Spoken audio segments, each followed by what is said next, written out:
नमस्कार, स्वागत है आपका। आप देख रहे हैं हर खबर और मैं हूं आपके साथ अमित शर्मा। फिलहाल हमारे साथ मौजूद हैं हरियाणा के कृषि मंत्री जेपी दलाल, लुहारू से बीजेपी के विधायक भी हैं। बहुत स्वागत है आपका दलाल साहब। धन्यवाद शर्मा जी, धन्यवाद जी। दलाल साहब, सबसे पहला सवाल मेरा आपसे यही रहेगा, क्योंकि 5 राज्यों में विधानसभा का चुनाव हो रहा है सर। यूपी की अगर बात करें तो 3 दौर का मतदान वहां पर हो चुका है, गोवा में चुनाव हो चुका है, मणिपुर में चुनाव होना है, उत्तराखंड में चुनाव हो चुका है, पंजाब में चुनाव हो चुका है। सर, बीजेपी की स्थिति इन 5 राज्यों के विधानसभा चुनाव में कैसी पा रहे हैं सर आप? देखिए, देश में कहीं भी जहां भी चुनाव होंगे अब जी, बीजेपी की नेतृत्व ने जो काम किया है इस संकट के समय में, बढ़ा करके पूरी आबादी को फ्री वैक्सीन लगा करके, और जो संकट की घड़ी में 80 करोड़ लोगों को खाद्यान्न दिया, और देश का जो प्रबंधन है कोरोना के संकट के वक्त में, दुनिया की बड़ी बड़ी अर्थव्यवस्थाएं हिल गई थी, उनसे कोरोना का मुकाबला नहीं किया गया, उससे बेहतर ढंग से हमने किया।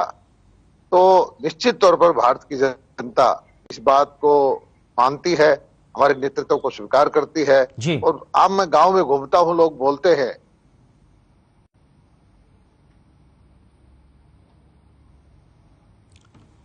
बहुत हालात खराब हो सकते थे जी। तो इसलिए मुझे पूरा भरोसा है कि चुनाव के अंदर जो लोग हैं इस बात को समझते हैं और इसी नेतृत्व को स्वीकार करते हुए आगे भी इसको बढ़ाने का काम करेंगे। दलाल साहब, 5 राज्य हैं, 5 में से कितने राज्यों में आपकी सरकार बन रही है? क्या भरोसा है आपका और कितने आश्वस्त? देखिए, वैसे राजनीतिक अगर मैं भाषणबाजी करूंगा तो मैं कहूंगा 5 की 5 में, लेकिन मुझे ये पक्का विश्वास है कि 4 में हमारी सरकार बढ़ेगी और 5वां प्रदेश, जहां क्योंकि हमने इंडिपेंडेंट रूप में पंजाब में पहली बार चुनाव लड़ रहे हैं, उसमें हमारी स्थिति पहले से, जबकि हम गठबंधन में लड़ते थे, उससे भी बेहतर होगी। लेकिन दलाल साहब, बहुत बड़ी बात आप कर रहे हैं। इसका मतलब ये हुआ कि आप यूपी में रिपीट कर रहे हैं, इसका मतलब ये हुआ कि गोवा में आप रिपीट कर रहे हैं, इसका मतलब ये हुआ कि मणिपुर में आप रिपीट कर रहे हैं, और इसका मतलब ये भी हुआ कि उत्तराखंड में भी आप रिपीट कर रहे हैं। आप ये कह रहे हैं? निश्चित तौर पर जी। लेकिन ये बात आप स्वीकार करते हैं कि पंजाब में अभी वो हालात नहीं है कि आप सरकार बना पाए, उस स्थिति में नहीं है। पंजाब में ऐसा है कि हम अकेले में आज तक चुनाव नहीं लड़े थे, हमारा हमेशा ही गठबंधन होता रहा, और इस बार हम आधे से ज्यादा सीटों अकेले तौर पर लड़ रहे हैं। हालांकि गठबंधन तो हमारा इस बार भी है, गठबंधन की सरकार बन सकती है, लेकिन हमारी अकेली जो है, हम ये नहीं कह सकते कि हमारा बहुमत आएगा। ये पक्की बात है कि हमारी जो सीटें आज तक आई हैं पंजाब में, उससे ज्यादा आएगी। बिल्कुल। दलाल साहब, हम ये भी जानना चाहेंगे कि आपकी भी कहीं ड्यूटी लगाई गई थी क्या शीर्ष नेतृत्व की ओर से? क्योंकि यूपी में तो अभी चुनाव चल ही रहा है, अभी 3 दौर का मतदान हुआ है, अभी 4 दौर का मतदान वहां पर बाकी है, मणिपुर में भी चुनाव होना है अभी। तो क्या आपकी भी ड्यूटी कहीं लगाई गई थी या लगाई गई है, या आने वाले समय में आप प्रचार करेंगे? नहीं जी, मैं 10 दिन से ज्यादा उत्तर प्रदेश में रह के आया हूँ जी। आगरा में मैं स्टेशन था, और आगरा के आसपास पे 9 विधानसभा है, 4 शहर के अंदर है, 5 ग्रामीण क्षेत्र में है। ग्रामीण आगरा ग्रामीण है, फतेहपुर सीकरी है, फतेहपुर है, इस तरह के क्षेत्र है। और वहां पर मैंने देखा है कि 9 में से 9 की 9 सीटें भाजपा के प्रत्याशी जीतेंगे, और बहुत अच्छा माहौल है। ये जो प्रचार जो सोशल मीडिया के माध्यम से या इलेक्शन के दौरान जो पार्टियां इकट्ठी हो जाती है और ऐसा माहौल पैदा कर देती है कि कुछ न कुछ उनके हक में फैसला आएगा, ऐसा बिल्कुल भी नहीं है। जनता के बीच में रहा, मैं गांव-गांव के अंदर घूमता रहा, और ग्रामीण इस बात को मानते हैं कि योगी जी ने जो गुंडागर्दी को समाप्त किया है, और मोदी जी ने जो गरीबों को अनाज दिया है, वो समझते हैं कि इससे अच्छी सरकार उत्तर प्रदेश में नहीं हो सकती।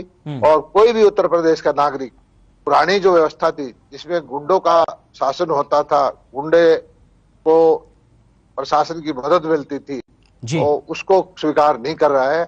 वो आज जानते हैं कि आज आम शहरी बहन बेटियां रात के 12 बजे निकल जाती है, गुंडे जेल में है, आम जनता खुशी खुशी अपने घरों में, सड़कों में, बाजारों में है। उस शासन को दोबारा चाहते हैं कि योगी जी के नेतृत्व में दोबारा से यही शासन रहे, और जो पुरानी बातें हैं जिसमें समाजवादी पार्टी के वक्त में जो अपराध का बोलबाला था, गुंडागर्दी का बोलबाला था, उसको लोग भूले नहीं हैं। ठीक है सर। दलाल साहब, अब थोड़ा सा हम अपने प्रदेश यानी कि हरियाणा की बात कर लेते हैं सर। और आज एक बड़ा बयान सामने आया है चौधरी बीरेंद्र सिंह का, हो सकता है आपने भी सुना हो। चौधरी बीरेंद्र सिंह ये कह रहे हैं कि भाई किसानों को जितना हल्के में लेने की कोशिश की जा रही थी, कुछ लोगों को बहुत ज्यादा गलतफहमी थी, वो गलतफहमी दूर हो गई है। इस आंदोलन को वापस लेना पड़ा किसानों को क्योंकि आपने कानून वापस ले लिए। उनके इस बयान को लेकर भी मैं आपकी टिप्पणी चाहूंगा, क्या कहेंगे? उनका यह कहना है कि भाई किसानों को अब किसी के कंधे का सहारा नहीं लेना है, किसान खुद आगे आए, अपनी पार्टी बनाए, चुनाव लड़ें।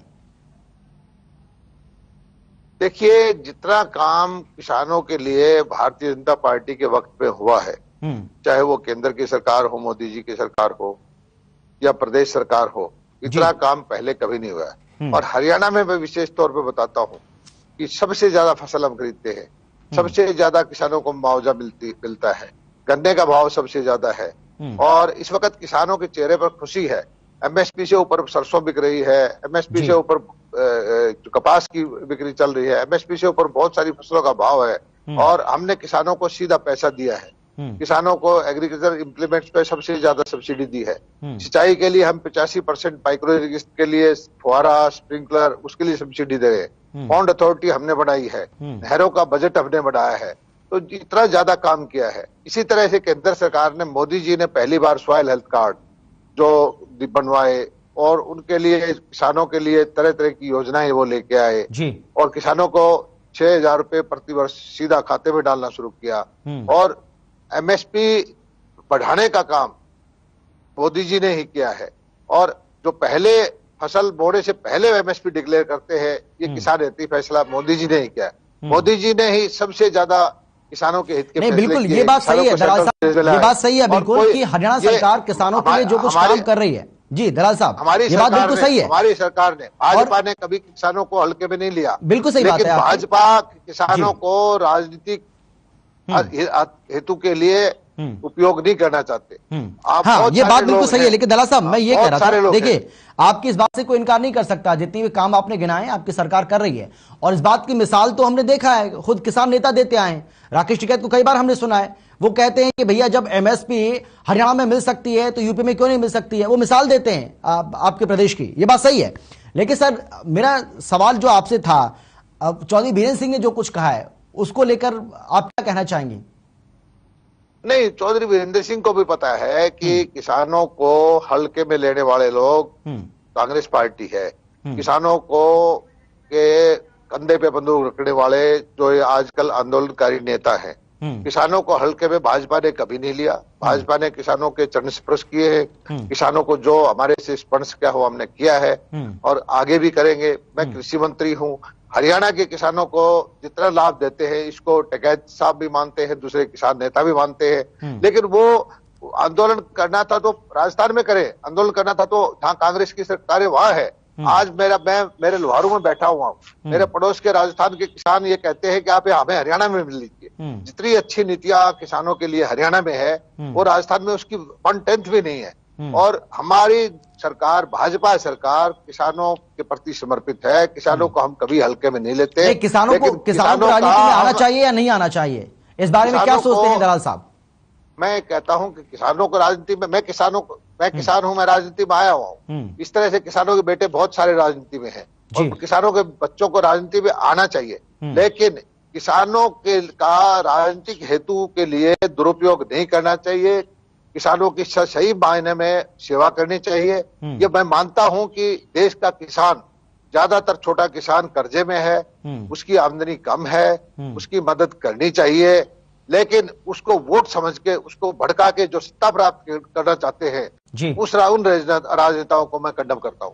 बिल्कुल दलाल साहब, क्योंकि देखिए 2 मार्च से बजट सत्र की शुरुआत हो रही है सर, और बजट पेश किया जाना है। इसको लेकर प्री बजट बैठक भी आप कर रहे हैं, आज भी बैठक हुई है सर।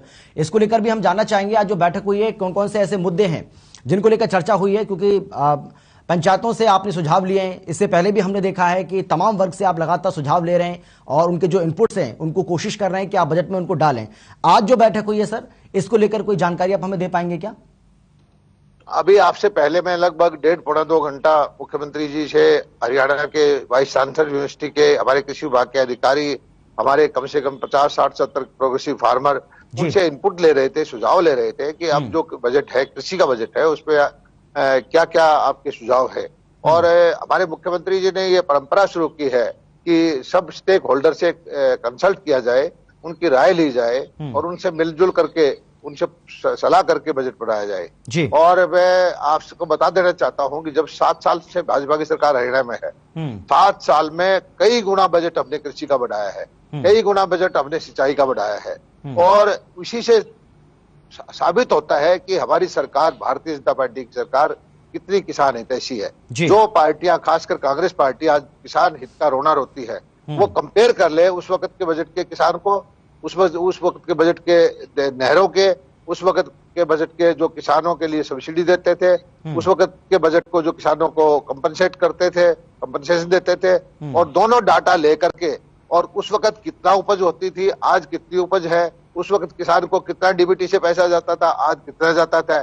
कोई भी कांग्रेस का नेता या पुरानी जो हमारी सरकार को कंडम करता है, बैठ के चर्चा करे, डाटा पर बात करे, उससे लोग फैसला कर लेंगे कि कौन सी सरकार किसान हितैषी है, कौन सी किसान सरकार हितैषी नहीं है।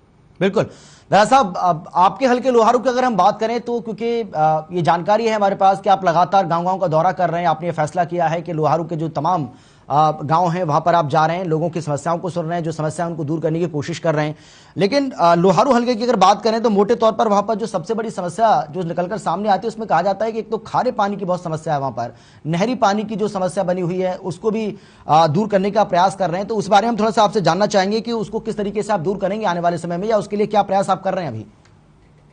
मेरे लोहारू हल्के के 20-25 गांव और इसके अलावा हरियाणा के कई सौ गांव, लगभग कई लाख एकड़ जमीन ऐसी है जिसमें सलाइन वाटर, खारा पानी है। और हरियाणा के किसान भाइयों को मैं बताना चाहता हूं कि ये खारा पानी अब कोई आपके लिए आपदा नहीं है, ये वरदान होने वाला है। पिछले 1 साल के अंदर हमने लोहारू में 50 फार्म तैयार किए हैं, सरसा में 100 फार्म तैयार किए। पूरे हरियाणा में लगभग 400 फार्म ऐसे हैं जिन्होंने झींगा का उत्पादन किया है। 2.5 एकड़ के एक फार्मर ने, कुल लागत लगी 20 लाख रुपए, जिसमें से 8-9 लाख रुपए हमने सब्सिडी दी है।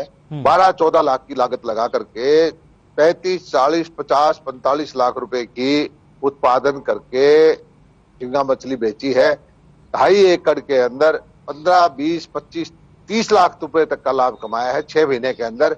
मुझे दुनिया के अंदर ऐसा कोई व्यवसाय नहीं दिखाई देता कि प्रति एकड़ नहीं पूरी कैपिटल निकल जाए और 6 महीने में ROI बोलते हैं, रिटर्न ऑन इन्वेस्टमेंट, कि आप 15-20 लाख रुपए लगा करके 50 लाख रुपए 6 महीने में कमा ले। तो मैं कहता हूं कि ये हमारा खारे पानी के झींगा मछली का जो पैदा करने वाले किसान है, करोड़पति होंगे। और आने वाले 3-4 साल के अंदर हजारों हमारे बेरोजगार लोग वो इस उत्पादन में लगेंगे। मैं उनको ट्रेनिंग दिलवाऊंगा, उनको अच्छा बीज दिलवाऊंगा, उनके उत्पादन को बिकवाऊंगा, उनको लोन दिलवाऊंगा। और मैं वायदा करता हूं कि आपको अगले 3 साल के बाद दिखाऊंगा कि हरियाणा के कितने हजार किसान करोड़पति बन गए हैं इस खारे पानी के झींगा उत्पादन के बाद। बिल्कुल। एक और जो समस्या है सर आपके इलाके की, वो कहा जाता है कि ऊन कटाई मिल का फाउंडेशन तो उसकी रख दी गई, लेकिन उसके बाद उस पर कोई काम नहीं हुआ, उस बारे में सरकार ने कुछ सोचा नहीं है। इसको लेकर भी हम जानना चाहेंगे, क्या प्लानिंग है आपकी आगे? देखिए, किसी वक्त में हमारे यहाँ फूल ग्रेडिंग सेंटर का वो था, कार्यालय बनना था, लेकिन यहाँ पर क्या है कि मंडी जो है डेवलप हुई, वो जाके बीकानेर में हो गई है। हमारे यहाँ मंडी नहीं है, लेकिन मैं यहाँ कोई न कोई भेड़ बकरी से संबंधित, ताकि हमारे गरीब जो किसान भाई है जिनके पास जमीन कम है, वो कोई इनकी भेड़ों की, बकरियों के नस्ल सुधारने के लिए, उसके लिए कोई और ट्रेनिंग देने के लिए यहाँ कुछ न कुछ करने जा रहा हूँ जल्दी ही, जिससे कि जो हमारे छोटे किसान हैं मगर लैंडलेस फार्मर है, वो भी एक अपनी ठीक ठाक कमाई करके इज्जत की नौकरी कमा सके, इज्जत की कमाई करके परिवार का भरण पोषण कर सके। बिल्कुल। दला साहब, एक और बात मैं आपसे जानना चाहूंगा, और मेरे ये सवाल बहुत दिनों से मन में भी है, क्योंकि हम आपका विधायक कार्यक्रम करते हैं जिसमें हरियाणा के जो तमाम विधायक हैं उनसे हम बातचीत करते हैं, सवाल जवाब का जो सिलसिला है वो इसी तरीके से उनसे भी करते हैं जैसे आपसे कर रहे हैं, लेकिन क्योंकि आप मंत्री हैं सर, तो आपकी जिम्मेदारी थोड़ा सा ज्यादा है। और इसीलिए मैं आपसे ये जानना चाहूंगा कि जो विपक्ष के जो विधायक हमारे साथ जुड़ते हैं, खासतौर पर कांग्रेस के जो विधायक हैं, उनकी एक मोटे तौर पर शिकायत ये रहती है क्योंकि हम सत्ता में नहीं है और इसीलिए हमारे साथ हमारी अनदेखी की जा रही है। हम हल्के का विकास तो करना चाहते हैं लेकिन अपने हल्के का विकास हम इसलिए नहीं कर पा रहे हैं क्योंकि सरकार हमारी नहीं है और इसीलिए हमें सरकार का सहयोग नहीं मिल पा रहा है। इस पर आपकी टिप्पणी सर? नहीं, ये हमारे विपक्ष के भाइयों का राजनीतिक बयान है। हम टोटल डेमोक्रेटिक सेटअप से हमारे मुख्यमंत्री जी काम करते हैं। ये इस विधानसभा शुरू हुई, इसकी शुरू में उन्होंने कहा कि प्रत्येक विधायक को हम डेवलपमेंट के लिए 5-5 करोड़ रुपए देंगे जी। पहली सरकारों में ऐसा नहीं होता था, रूलिंग पार्टी के आदमी को देते थे, विपक्ष के उनको नहीं देते थे। विधानसभा में सेशन होता है, उसके अंदर हम पूरा पहले की बजाय दुगना टाइम देते हैं। आज बजट का प्रिपरेशन है, इसलिए अब तो कोरोना की वजह से पिछले साल नहीं हो पाया। उससे पहले हमने सारे विधायकों के इनपुट लिए, उनसे कॉन्फ्रेंस की, 2-3 दिन तक कंसल्टेशन हुई। तो हमारी जो मुख्यमंत्री जी है टोटली डेमोक्रेटिक विचारधारा की है और ये जो बयानबाजी करते हैं विपक्ष के विधायक सिर्फ एक पोजिशनिंग के लिए करते हैं। उनको भी पता है कि भारतीय जनता पार्टी की सरकार एक ऐसी सरकार है जिसमें सत्ता पक्ष के विधायक की भी उतनी सुनवाई होती है, विपक्ष के विधायक की भी उतनी सुनवाई होती है। और विधायक की सुनवाई का नहीं है तो हम जवाबदेह है जनता के प्रति। हम चाहते हैं कि हरियाणा का प्रत्येक भाई ये समझे कि ये सरकार उसकी है और किसी भी क्षेत्र का हो, किसी भी जाति का हो, किसी भी विधानसभा का हो, सबका सरकार के प्रति जो है एक जैसा भाव हो। सरकार सबके लिए समान विकास करे और सबका साथ, सबका विकास, सबका विश्वास, इस भावना से काम हम कर रहे हैं। और ये लोग, जनता जो है ये बोलती है, लेकिन विपक्षी विधायक सिर्फ अपनी पोजीशनिंग के लिए इस तरह के बयान देते हैं जी। क्योंकि समय बहुत ज्यादा बचा नहीं है दलाल साहब, इसलिए मैं आपसे जानना चाहूंगा कि उम्मीद करें कि जो बजट होगा वो जनता की उम्मीदों का बजट होगा और हर वर्ग का ध्यान उसमें आप रखेंगे? मंत्री होने के नाते मैं सवाल ही आपसे कर रहा हूं क्योंकि देखिए आप कैबिनेट मंत्री हैं, कृषि मंत्रालय आपके पास है, वो बात अलग है। तो किसानों के अलावा तो उम्मीद करें कि बाकी वर्गों का भी आप ध्यान रखेंगे। बजट बढ़ाने से पहले मुख्यमंत्री जी एक बार सभी मंत्रियों के साथ, सभी चीफ सेक्रेटरी विभाग के, उनके साथ 5-6 घंटे की मीटिंग कर चुके हैं। सभी विभागों के अधिकारियों से इनपुट लिया, मंत्रियों से इनपुट लिया और एक डेमोक्रेटिक तरीके से जो काम होना चाहिए वो मुख्यमंत्री जी कर रहे हैं। और उनका दृढ़ निश्चय है कि पूरे हरियाणा का, खासकर जो हमारे सबसे कमजोर तबका है, गरीब तबका है, जिसकी आमदनी कम है, उसके लिए कोई रोजगार के संसाधन पैदा करे, उसको परिवार का उत्थान करे। और खासकर जो ग्रामीण क्षेत्र है, कृषि का है, सिंचाई का है, बिजली का है, हेल्थ का है, इंफ्रास्ट्रक्चर का है, सभी तरफ ध्यान दे करके एक अच्छा कल्याणकारी बजट हमारे मुख्यमंत्री जो वित्त मंत्री भी है वो पेश करेगी। बहुत शुक्रिया आपका दलाल साहब हमारे साथ जुड़ने के लिए, तमाम बातचीत के लिए। तो ये थे हमारे साथ हरियाणा के कृषि मंत्री और लुहारू से बीजेपी के विधायक जेपी दलाल जी, जिनका साफ तौर पर कहना है कि जिन राज्यों में विधानसभा का चुनाव हो रहा है या जहां हो चुका है, 10 मार्च को जब नतीजे सामने आएंगे तो उसमें भारतीय जनता पार्टी 4 राज्यों में एक बार फिर से वापसी करेगी और इसके साथ ही उनका यह मानना है कि पंजाब में भी अच्छी खासी सीटें वो हासिल करेंगे। इसके अलावा बजट से भी उनका यह कहना है कि बजट को लेकर जो प्रदेशवासी उम्मीद लगाए बैठे हैं उस पर भी हम खरा उतरने की पूरी कोशिश करेंगे। फिलहाल इतना, एक छोटे से ब्रेक के बाद फौरन लौट रहे हैं।